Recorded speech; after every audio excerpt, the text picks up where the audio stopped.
Really proud of the team that I coach. Can't wait to suit up with them tomorrow. I know they're hungry for it as well. And, they're going to do everything that they possibly can to be able to get this team to Omaha, and so will we as coaches. And just really blessed to be able to be around these guys every single day. They're awesome. I love them. So does my coaching staff. And we're going to do everything we possibly can to win this thing here at home for the people of Eugene tomorrow. Question for student athletes, Rob. Gavin, that situation tonight, probably hoping for a ground ball. What's it like to process, okay, that's what I wanted. Oh, it was hit so hard. It's going to be pretty tough to make a play.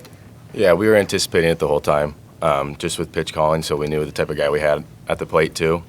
Hit it right at me. Knew it was hard hit, so my first instinct was just in front of it. I'll wear that one, but we'll go get him tomorrow.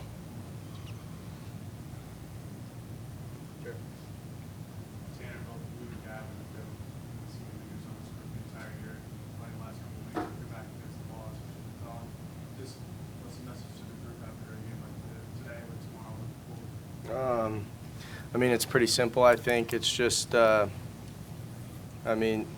some of our coaches said, if we could go back to September 10th or 11th, our first day, and really just, if you had one game to play for it all to go to Omaha, would you take it? And I think that hit the team square in the eyes, and, I think we're going to come out together as a group tomorrow and play with our hearts out. You guys have been so good in one-run games this season and recently during this win streak. Is it going to be hard to process this, you think, to overcome that, given that this is got to be kind of a relatively foreign feeling? If you want to look at it that way, what we'll do is we'll just go back, look at film tonight, just reassess, and then flush it, and we got to move on to tomorrow.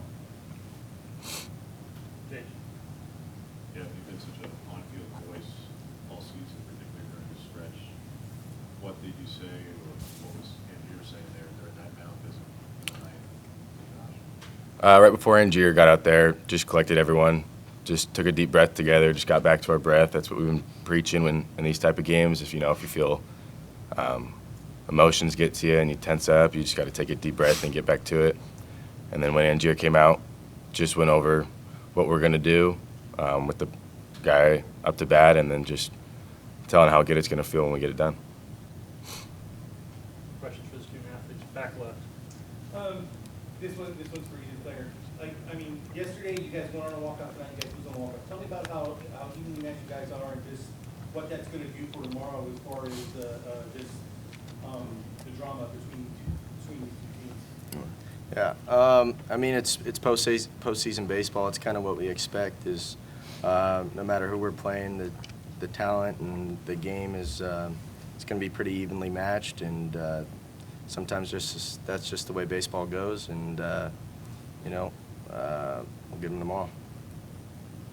More student athlete questions. Brennan, in the back. You guys were pretty much 2 outs away from going to the College World Series. So, how does it feel right now? How did it feel in that moment as that kind of slipped away? Honestly, I think it's just going to make tomorrow more exciting. I think, the feeling of us, getting it done and dogpiling tomorrow to go to Omaha is going to be even better than tonight would have been. Thanks, Gavin and Tanner. You're both free to go. Good job, guys. Thanks. Questions for the head coach? Bill. Waz, what are the characteristics in your group that you will look to see tomorrow to know that they were able to process this and bounce back tomorrow?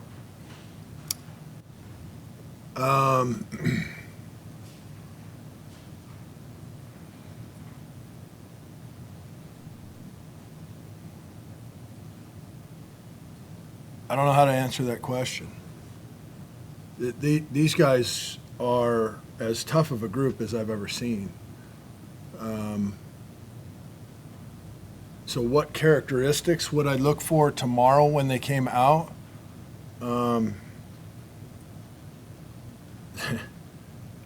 the same characteristics that I've seen every day since I've been with them all year, starting at 7 in the morning breakfast where they show up a half hour early and they don't miss study hall or class and they love being around each other and they're awesome with everything that they do.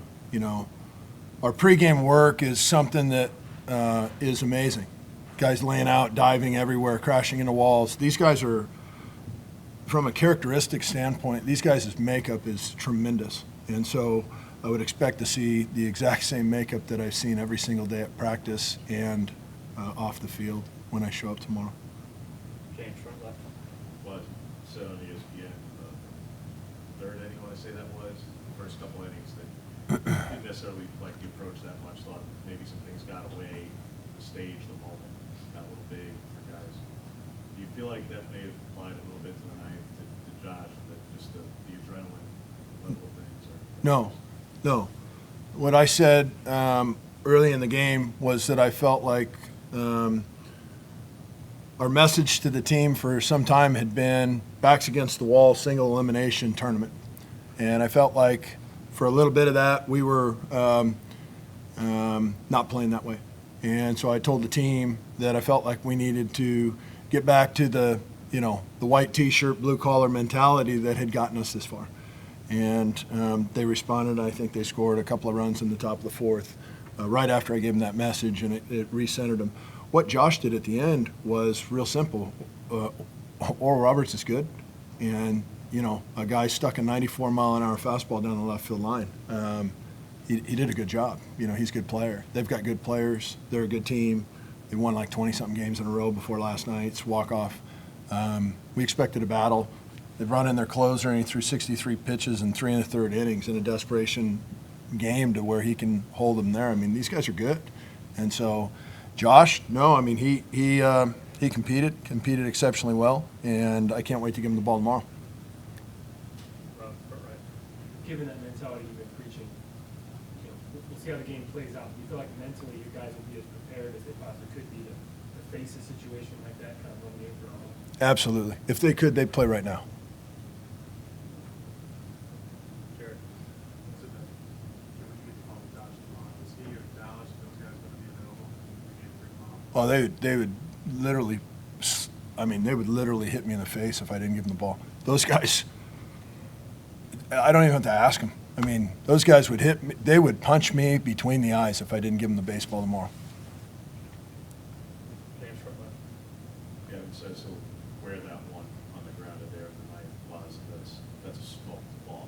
And notwithstanding a casual fan walking out saying that blew a ground ball, routine ground ball, from your perspective, just how difficult the play was that? Because I think nearly 5,000 people there may not appreciate how hard that ball was hit, how hard a play that was for Gavin, whether he says he's wearing it or not. Well, that's because Gavin has tremendous makeup, and he's probably the greatest team leader that I've been around in a long time, maybe forever. I don't know what the exit velocity of the ball was, but you're talking a ball that was hit up the middle at probably over 100 miles an hour off the bat, and the kid's sitting here at a press conference at the age of 22 years old telling you he'll wear that. His first instinct, I think, his quote was that I was going to get in front of the ball, and he could have played it off to the side and gotten timid, and he didn't. He got in front of a line drive at over 100 miles an hour.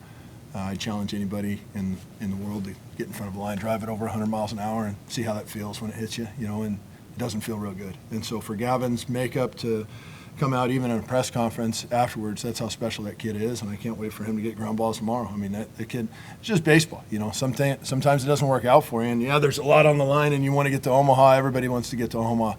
If it was that easy, there'd be a bunch of teams getting to Omaha every year, and there's only 8. So tomorrow's just like I think one of the coaches said, what an opportunity. If you had one game at the end of the year that all you needed to do is win one game to get to Omaha, would you sign that contract? And the answer to that is absolutely. Take 2 more, Jared. One is that the loss of this was your offensive impact today. You guys still put up 7 runs before.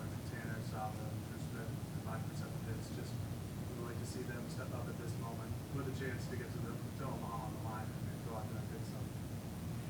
Yeah, I think they're dying to get in the box tomorrow. I mean, these guys, I think they like to play and like to play a lot. I think they like to hit. I think they like to be together. It's probably a blessing that we get a chance to be one more day at PK Park to be able to earn a chance to get to Omaha. You know, I mean, I think that's probably how our guys are thinking about it. Yeah, it burns them because would they like to celebrate tonight? Yeah, you always want to celebrate to get to Omaha, but you know, if you turn a negative into a positive, it's real simple. You know, it was a negative ending, and so the positive behind it is we get a chance to suit up tomorrow in front of PK Park fans and win a baseball game and get to the College World Series, and that's what's on the line. One more, Bill, in the middle. I think these are two really quick ones. Which coach had the message of would you have taken one game lead to Omaha? Where did that come from post game? And then two, can you take me through the conversations that were happening in your own head just on that last line drive? Did you think it was fair off the bat? Tell.